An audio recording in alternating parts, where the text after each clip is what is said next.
तुला एक गोष्ट कधी जाणवली आहे का? आपण स्त्रिया सॉरी हा शब्द फक्त बोलत नाही, आपण तो जगत असतो. चहा थोडा गाढ झाला. सॉरी. मुलं जास्त आवाज करत आहेत. सॉरी. फोन उचलता आला नाही. सॉरी. आज स्वयंपाक साधा झाला. तरीही सॉरी. हळूहळू ही माफी शब्दात राहत नाही. ती आपल्या मनात घर करते. आणि मग जरी आपली चूक नसली तरीही सगळ्यात आधी आपण स्वतःलाच दोष देतो. घरात कोणाचा मूड खराब असेल, आपल्याला वाटतं कदाचित माझ्यामुळे. मुलं हट्ट करत असतील, वाटतं मी चांगली आई नाही.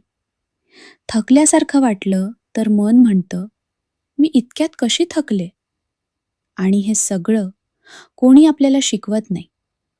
पण वर्षानुवर्ष सगळ्यांना आधी, स्वतःला नंतर, हे ऐकत ऐकत आपण स्वतःवरच कठोर व्हायला शिकतो. पण जरा थांब आणि स्वतःला एक प्रश्न विचार. जर तुझीच एखादी मैत्रीण दिवसभर एवढं सगळं करूनही स्वतःला दोष देत असेल, तर तू तिला काय म्हणशील? तिला मिठी मारशील ना? आणि म्हणशील, अगं तुझी चूक नाही. मग हेच वाक्य स्वतःला का नाही म्हणत? तू मशीन नाहीस. तू थकशील. कधी विसरशील, कधी चिडशील, कधी रडशील. आणि तरीही तू वाईट नाहीस. कदाचित तुला आज प्रेरणेची गरज नाही. तुला फक्त स्वतःवर थोडी दया करण्याची गरज आहे.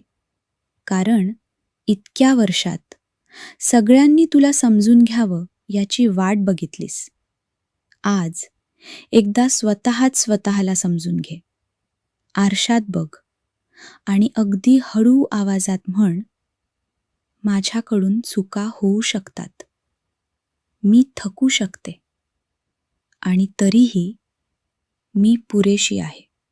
कदाचित आज पहिल्यांदाच तू स्वतःची माफी स्वीकारशील. आणि त्या दिवसापासून सॉरी हा शब्द कमी होईल. कारण तू स्वतःला दोष देणं हळूहळू सोडून देशील. आणि विश्वास ठेव, काही गोष्टी बदलण्यासाठी संपूर्ण आयुष्य बदलण्याची गरज नसते. कधीकधी फक्त स्वतःशी बोलण्याची पद्धत बदलली तरी आयुष्य हलकं वाटायला लागतं.